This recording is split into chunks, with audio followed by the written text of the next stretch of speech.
நல்லா பிரியாணி ஸ்மெல்லு வருவா? ஆமாண்ணே, பக்குவம் கரெக்டாக பண்ணியிருக்கேன்னு நினைக்கேன். நல்லா ஸ்மெல்லு வருது. இன்னும் ஒரு 10 நிமிஷம் அப்படியே தம்மில் விட்டுட்டோன்னா பிரியாணி ரெடி ஆகிடும், சாப்பிட்றலாம். ஆமா, அங்கே என்ன ஒரே பேச்சு வார்த்தையா இருக்கு? ஆமாம், ஏதோ கதைகளை பேசிட்டு இருக்காவ சின்ன பிள்ளைங்கெல்லாம் சேர்ந்து. ஆமா, சின்ன பிள்ளைங்கெல்லாம் சேர்ந்து பேசுவாங்க. சரி, இந்த பாலாஜி எதுக்கு அதுல போய் இருக்கான்னு தெரியலையே. நானும் அதுதான் பார்த்துக்கிட்டு இருக்கேன். சின்ன பிள்ளைங்க கூட போயிருந்து எப்படி கதை அடிச்சிட்டு இருக்கான்னு பாரு. இந்த பொண்டாட்டிங்க எல்லாம் இருந்தா நமக்கு இப்படி ஒரு வாய்ப்பு கிடைச்சிருக்குமா? ஆமாம், நீங்கள் சொல்லதும் கரெக்டு தான். அதுலயும் இந்த பாலாஜி எல்லாம் நொந்து நூடுல்ஸ் ஆகி இருக்கான் வீட்டுல. கிம்மா, என் வீட்டுல இருக்கவதான் ஓரளவுக்கு ராட்சசின்னு பார்த்தா அவன் வீட்டுல இருக்கிறது பெரிய ராட்சசி. அந்த ஆளே எலும்பும் துவாலுமா இருக்கான். அவனை போட்டு என்ன பாடுபடுத்துவா தெரியுமா இந்த வசந்தி? டெய்லி ராத்திரி ஆனா சண்டை தான். டெய்லி சண்டை போடாம ரெண்டு பேரும் உறங்கினதா சரித்திரமே கிடையாது. அப்படியாண்ணே? ஆமா, அவங்க பெட்ரூமு எங்க கிச்சன் பக்கத்துல தானே இருக்கு. அங்க சண்டை போட்டா எங்க வீட்டு ஹால் வரைக்கும் நல்ல சத்தம் கேட்கும். டெய்லி என்ன சண்டை. ஆனா அந்த பிள்ளைங்கள நினைச்சாதான் பாவமா இருக்கு. காலையில பார்த்தா ரெண்டு பேரும் மறுபடியும் நல்லா நார்மலா பேசுவாங்க. இங்கேயும் அப்படிதான். ஆனால் நானும் லட்சுமியும் ரொம்பலாம் சண்டை போட மாட்டோம். எங்க வீட்லயும் சண்டை வரும். ஆனா அக்கம் பக்கம் வீட்டுல கேட்குற அளவுக்குலாம் கத்தி சண்டை போட மாட்டோம். சண்டையே போட்டுப்போம், பிள்ளைங்களுக்கு கூட கேட்காது. அப்படியே நார்மல் ஆயிருவோம். அதான் நானும் பாலாஜியை கூப்பிடவே இல்லை. அவன் வீட்டில் என்ன பாடுபடுதான். சரி, இங்க பிள்ளைங்க கூட 2 நாள் கொஞ்சம் சந்தோஷமா இருந்துட்டு போட்டுமே. ஆமா ஆமா, பேசிட்டு எடுத்துட்டு இருக்கட்டும். நாமளும் வேணா அதுல போய் இருப்போம். பிரியாணி அவதுக்கே இன்னொரு 10-15 நிமிஷம் ஆகும்ல. என்ன மேல சொல்லுங்க கதை.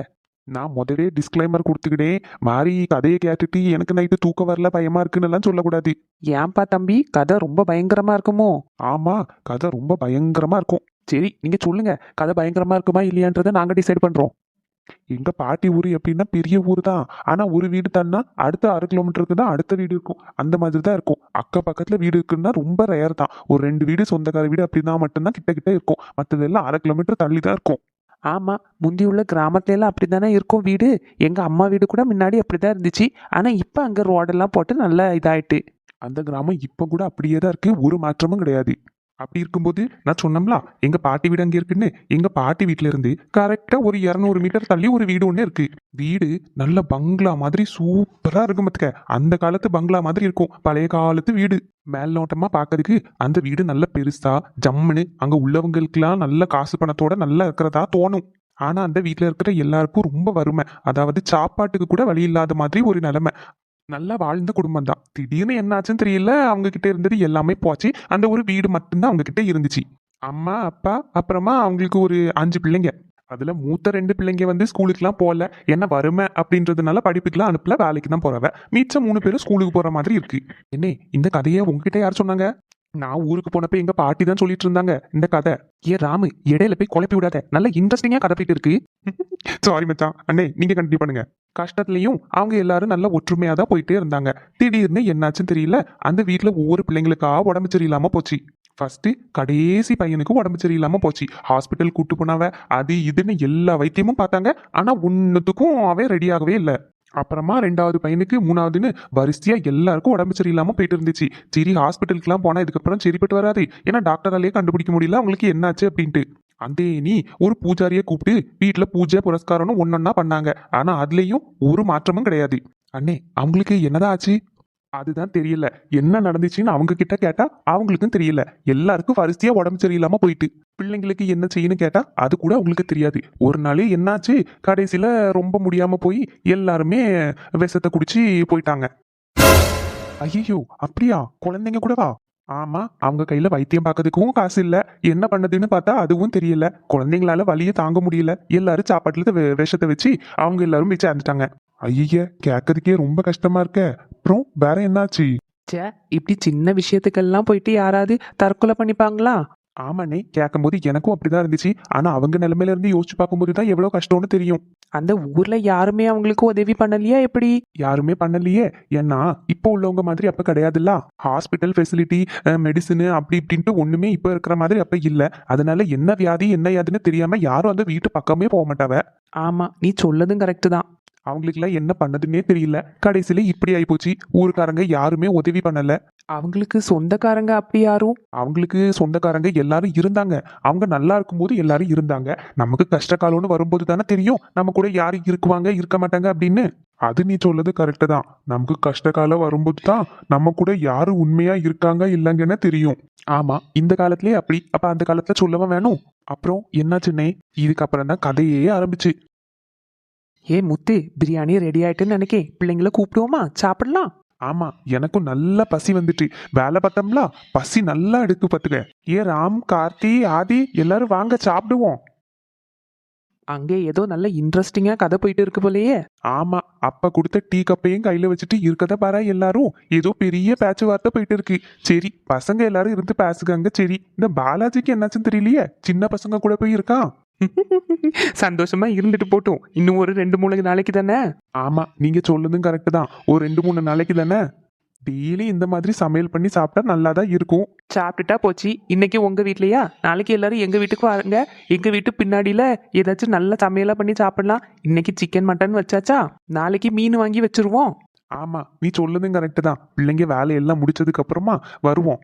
நாளைக்கு ஞாயிற்றுக்கிழமை தானே, எல்லாருக்கும் லீவு. காலையிலேயே ஆரம்பிச்சிட வேண்டியதான். அப்போ ஒன்று பண்ணுவோம்னே, எங்க தோட்டத்துக்கு போயிருவோம். நல்லா அங்க கூட்டாஞ்சோறு வச்சு சாப்பிட்ருவோமா? ஏன்னா இன்னைக்கு சிக்கனு மட்டனு சாப்பிட்டாச்சு, நல்ல ஒரு மாதிரி திம்மு திம்முன்னு இருக்கும். நாளைக்கு நம்ம நல்ல கூட்டாஞ்சோறு வச்சு சாப்பிடுவோம். அடடடா, கேட்கறதுக்கே என்ன அழகா இருக்கு. நாளைக்கு காலையில உங்க தோட்டத்துக்கு போயிருவோம். ஆமா, காலையில எல்லாரும் வாங்க. அங்கேயே டீ குடிப்போம். நல்லா ஆத்துல குளிச்சு கும்மாளம் போடுவோம். அந்தேனி உட்காந்து நல்ல சூடா சமையல் பண்ணி சாப்பிடுவோம். அப்ப சரி, சாப்பிடும்போது எல்லார்ட்டையும் பிளான சொல்லிட்டு நாளைக்கு எத்தனை மணிக்கு வரணும்னு சொல்லிடலாம். ஏ பிள்ளைங்களா, எல்லாரும் வாங்க சாப்பிடுவோம். பிரியாணி ரெடி ஆயிட்டு. இந்த அப்பா வேற கதை நல்லா இன்ட்ரெஸ்டிங்கா போகும்போது தான் இடையில புந்து எதையாவது குழப்ப வேண்டியது. ஏப்பா இருங்கப்பா வாரோம், அப்படி இல்லைன்னா நீங்க இங்க வாங்க, ஒரு 10 நிமிஷம் கழிச்சு சாப்பிடுவோம். என்ன நீங்க சொல்லுங்க. அதுக்கப்புறம் என்னாச்சுன்னா எல்லாரும் போய் சேர்ந்துட்டாவ. அப்புறமா ஊருக்காரங்களுக்கு தெரியாம போச்சு. ஏன்னா சொந்தக்காரங்க யாரும் இல்ல. வீட்டுக்குள்ள இப்படி ஒரு சம்பவம் நடந்ததே யாருக்கும் தெரியல. கரெக்டா ஒரு வாரத்திலேயே வெளியே தெரிய ஆரம்பிச்சிருச்சு. ஏன்னா ஒரு வீட்டுல இவ்வளவு பேருக்கு இப்படி ஆயிருக்கும் போது கண்டிப்பா ஒரு வாரத்துல அதுக்கான இதெல்லாம் வெளியே தெரியும். கரெக்டா இந்த ஸ்மெல் வர்றது அப்படி எல்லாம் இருக்கும்ல. ஒரு வாரம் எதுக்காச்சுன்னா பக்கத்துல வீடுகளும் கிடையாது. எங்க பாட்டி வீடு ஒரு 200 மீட்டர் தள்ளி இருக்கு. அந்த பக்கம் ஒரு 500 மீட்டர் தள்ளினா ஒரு 2 வீடு கிட்ட இருந்திருக்கு. அப்புறம் இவங்களுக்குலாம் லைட்டா தெரிய ஆரம்பிச்சதும் எல்லாரும் ஒரு பெரியவங்க கிட்ட எல்லாம் சொல்லி அந்த இனி வீட்டு பூட்டை உடைச்சு பார்க்கும்போது தான் இப்படி சம்பவம் நடந்ததே தெரிஞ்சிருக்கு. ச்சே, எவ்வளவு கஷ்டமா இருக்கு கேட்கறதுக்கே. ஆமா, அதுக்கப்புறமா ஊருக்காரங்க எல்லாம் சேர்ந்து பண்ண வேண்டிய காரியத்தை பண்ணி சொந்தக்காரங்க எல்லாருக்கும் சொன்னாங்க. அதுக்கப்புறம் சொந்தக்காரங்களும் வந்துட்டு ஒரே நாள்ல எல்லாரும் திருப்பி போயாச்சு. பண்ண வேண்டிய காரியம் எதுவுமே பண்ணாமே போயிட்டாங்களா? ஆமாண்ணே, எல்லாரும் வெளியூர்ல வேலை இருக்கிறவங்க எப்படி இங்க வந்து 10 நாள் 16 நாள் நின்று எல்லா காரியத்தையும் பண்ண முடியும்? அதனால எல்லாரும் சொத்தை பங்கு போட்டு அந்த இனி போய் சேர்ந்துட்டாவ. ஐய, இப்படி கூட இருக்காங்களா? இந்த காலத்துல இப்படி இருக்காங்க. அந்த காலத்துல சொல்லவா வேணும், சொத்துக்காண்டி என்ன வேணாலும் பண்ணுவாங்க. அவ்வளோ பெரிய பங்களா. இப்ப இவங்க எல்லாரும் பங்கு போட்டு எடுத்துட்டு போயிட்டாங்க. இவங்க நல்லா இருக்கும்போது எல்லாரும் வந்து வந்து காசு பணம்னு வாங்கிட்டு போனாங்க. கொஞ்சம் கஷ்டத்துல ஆனதும் யாருமே திரும்பியே பார்க்கல. அப்புறமா இந்த வீட்டை பங்கு போட்டுட்டு எல்லாரும் அவங்கவுங்க ஊருக்கு போய் சேர்ந்துட்டாவ. கரெக்டா அப்போதுல இருந்து ஒரு மாசத்துல ஆரம்பிச்சது அந்த ஊருக்கே பிரச்சனை. என்னன்னே ஆச்சு, டெய்லி ராத்திரி 11 மணில இருந்து ஒரு 3 மணி வரைக்கும் ஒரே அழுக சத்தமா கேட்கும். அந்த வீட்டுக்கிட்ட யாராலையும் போக கூட முடியாது, அந்த அளவுக்கு சத்தம் கேட்குமா. 7 மணி 8 மணி ஆயிட்டான்னு வச்சுக்கோங்க, எல்லாரும் அவங்கவுங்க வீட்டுக்குள்ள போய் கதவை சத்திடுவாங்க. டியூஷனுக்கு போகக்கூடிய பிள்ளைங்க, வேலைக்கு போறவங்க எல்லாருமே 7 மணியானா வீட்டுக்குள்ள போயிடுவாங்க.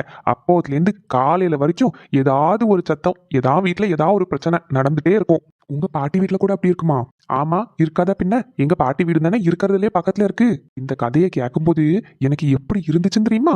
இந்த சத்தமும் ஒவ்வொரு பிரச்சனையே தாங்க முடியாம அந்த ஊர்ல இருந்து ஒவ்வொருத்தங்களா கிளம்பி போக ஆரம்பிச்சாங்க. எங்க பாட்டிக்கும் என்ன பண்ணதுன்னு தெரியல. சொந்த வீடு வேற வழியே இல்லாம வீடெல்லாம் விற்கல. அப்படியே ஊரை விட்டு கிளம்பி இன்னொரு ஊர்ல போய் ஒரு வாடகைக்கு வீடு எடுத்து இருக்க ஆரம்பிச்சிட்டாங்க. அந்த ஊருக்குள்ள அந்த அளவுக்கு பிரச்சனை போயிட்டு இருந்துச்சு. நல்லா வாழ்ந்த குடும்பம் தானே. திடீர்னு எல்லாருக்கும் என்னாச்சு? அதுக்கப்புறமா ஒரு மந்திரவாதியை கூப்பிட்டு எல்லாரும் பார்த்தாங்க. ஊரை விட்டு ஒவ்வொருத்தங்களா கிளம்புற மாதிரி இருக்கு. அப்புறமா பெரியவங்க எல்லாம் சேர்ந்து ஒரு மந்திரவாதியை கூப்பிட்டு என்ன ஏதுன்னு பார்த்துருக்காங்க. வீட்டுக்குள்ள போய் பூஜை எல்லாமே பண்ணியிருக்காங்க. அப்புறம் அவர் தான் ஒவ்வொரு விஷயத்தையா கண்டுபிடிச்சு சொன்னாங்க. அந்த வீட்டில் பெரியவர் இருக்காரு இல்லையா, அவங்களோட அப்பாவோட அப்பா. அந்த ஆள் இருக்கும்போதே இந்த வீட்டில் இந்த மாதிரி வறுமை பிரச்சனை எல்லாம் இருந்திருக்கு. அதுக்கு ஒரு நல்ல வழியை பார்க்காம குறுக்கு வழியா இவர் யோசிச்சிருக்காரு. மந்திரவாதம் பண்றது அந்த மாதிரி வேலையெல்லாம் பண்ணி நல்லா காசு சம்பாதிக்கிறது எல்லாம் பண்ணியிருக்காங்க. முன்னாடி வீட்டில எல்லாம் வந்து இந்த தட்டு அடிச்சிருப்பாங்க தெரியுமா? வீட்டுக்குள்ளாடியே ரூஃப் டாப்ல ஒன்று இருக்கும், சின்னதா ஒரு ஏரியா. அங்கதான் மந்திரவாதம் பண்ணி ஏதேதோ பூட்டி எடுத்து வச்சிருக்காங்க பெட்டிக்குள்ள. இந்த பிள்ளைங்க அது தெரியாம போய் திறந்து விட்டுருச்சு. அதனால வந்த வெனதான் இவ்வளவும் அப்படின்ட்டு அந்த பூஜாரி வந்து சொல்லிட்டு போனாரு. அது என்னடான்னா அந்த ஊரையே அஃபெக்ட் பண்ணிருச்சு. என்ன பண்றதுக்குன்னு தெரியல. ஒருத்தங்களா ஊரை விட்டு கிளம்பிட்டாங்க. அதுக்கப்புறம் ரொம்ப வருஷம் ஆயிடுச்சு. அதுக்கப்புறம் எல்லாம் சரியாயிட்டு அப்படின்ட்டு ஒருத்தங்களா திருப்பி வந்து அந்த ஊர்லயே தங்க ஆரம்பிச்சிருக்காங்க. அப்படியா? அப்ப எல்லாம் சரியாயிட்டோ? எல்லாம் அந்த கிழடுகிட்டங்க பண்ண வேலை தானே? ஆமா, சம்பாதிக்கிறதுனா நல்ல வழியில சம்பாதிக்கணும். இவங்களுக்கு கொஞ்சம் கஷ்டம் இருந்துச்சு அப்படின்ட்டு குறுக்கு வழியில ஒவ்வொரு வேலையா பார்க்க ஆரம்பிச்சிட்டாங்க. அது என்னாச்சுன்னா அந்த குடும்பத்துக்கே அஃபெக்ட் ஆயிடுச்சு. அதுக்கப்புறமா அந்த வீட்டுல பூஜை எல்லாம் பண்ணி இந்த வீட்டுல இனிமே தங்கலாம் அப்படின்னு சொல்லி இது பண்ணாங்க. அப்படியா? அப்ப இந்த வீடு இப்பவும் அங்கதான் இருக்கா? வீடு அங்கேதான் இருக்கு. ஆனா அந்த வீட்டுல யாருமே தங்கல. ஐயே, யானே? ஆமா, அதான் எல்லா பிரச்சனையும் முடிஞ்சிச்சுலாம். அப்புறம் எப்படி? எங்க முடிஞ்சிச்சு? அந்த வீட்டுக்குள்ள அதுக்கப்புறமா யாரு வந்தாலுமே அவங்களுக்கு இந்த மாதிரி உடம்பு சரியில்லாம ஆகுறது, அப்புறமா கடன் பிரச்சனை வர்றதுன்னு ஒவ்வொரு பிரச்சனையா வந்துட்டே இருந்துச்சு. ஊருக்குள்ளேயே இருக்கிற யாருமே அந்த வீட்டுல வாடகைக்கு போறதே இல்ல. அதனால வெளியூர்ல இருந்து அங்கே வரக்கூடியவங்க எல்லாரும் தங்கிட்டு இருந்தாங்க. அப்ப கூட பிரச்சனை ஓயவே இல்ல. இப்போ கூட அந்த வீடு பாடடைஞ்சு போய் அப்படியே தான் இருக்கான். எங்க பாட்டி சொன்னாங்க. இப்ப கூட அந்த வீடு அப்படியே இருக்கா? எதுவுமே ரெனோவேட் பண்ணி வேற வீடு கட்டி அப்படி எதுவும் பண்ணலையா? எதுவுமே பண்ணல. அந்த வீடு அப்படியே தான் இருக்கு. யாருமே அந்த வீட்டு பக்கத்துல கூட போக மாட்டாங்க. இப்ப கூட அந்த ஊர்ல 8 மணி ஆனா எல்லாரும் வீட்டுக்குள்ளவே கதவை சாத்திடுவாங்க. யாருமே வெளியே வர்றதே இல்லையா? கேட்கறதுக்கே இவ்வளோ பயங்கரமா இருக்கே. எப்படிதான் அந்த ஊர்ல எல்லாரும் இருக்காங்களோ தெரிய மாட்டுக்கு. ஆமா, அடுத்த வாட்டி எங்க பாட்டி ஊருக்கு போகும்போது நான் உங்களை கூப்பிட்டு போறேன். இம்மா, எங்களை கூப்பிட்டு போறியா? அதெல்லாம் ஒண்ணும் வேண்டாம். நீயே உங்க பாட்டி ஊருக்கு போயிட்டு வா. ஆமா, கேட்கறதுக்கே இவ்வளவு பயமா இருக்கு. இப்படி வெளியே இருக்கிறதுக்கே பயமா இருக்கு. வாங்க, அப்பா அப்போதுல இருந்து சாப்பிட கூப்பிட்டு இருக்காங்களா, வாங்க போய் சாப்பிடுவோம். ஆமா, எனக்கே கொஞ்சம் பயமா தான் இருக்கு. நைட்டு எப்படிதான் வீட்டுல போய் தனியா தூங்க போறனோ யோசிச்சாலே பயமா இருக்கு. பொண்டாட்டிக்கார வேற இல்லையா? பிள்ளைங்க 2 பேரும் தனியா இருப்பாங்க. வீட்டுக்கு போய் தான் ஆகணும். அண்ணே, நீங்க இருங்க. பிள்ளைங்க 2 பேரையும் நான் ஃபோன் பண்ணி இங்க வர சொல்லுங்க. நம்ம வீட்ல எல்லாரும் தங்கிடலாம். எனக்கு வீட்டுக்கு போகணுமே. எங்க உமா தனியா இருப்பா. ஆமா, எங்க அம்மா கூட வீட்டுல தனியா இருப்பாங்க. அண்ணே, இப்ப என்ன டைம் ஆயிட்டு? 8:30 மணி தானே ஆச்சு. ஒரு 10 மணிக்கிட்ட போலாம். உமாட்ட சொல்லிட்டு தான் வந்தேன். அவங்க அம்மாவும் வீட்டுல இருக்காங்க. நானும் அம்மிட்ட சொல்லிட்டு தான் வந்தேன். இருந்தாலும் தனியா இருப்பாங்கல்ல. ஏதோ ஒண்ணு, போகும்போது என்னையும் கூப்பிட்டு போயிருங்க. அவ்வளவுதான். சரி, வாங்க எல்லாரும் போய் சாப்பிடுவோம்.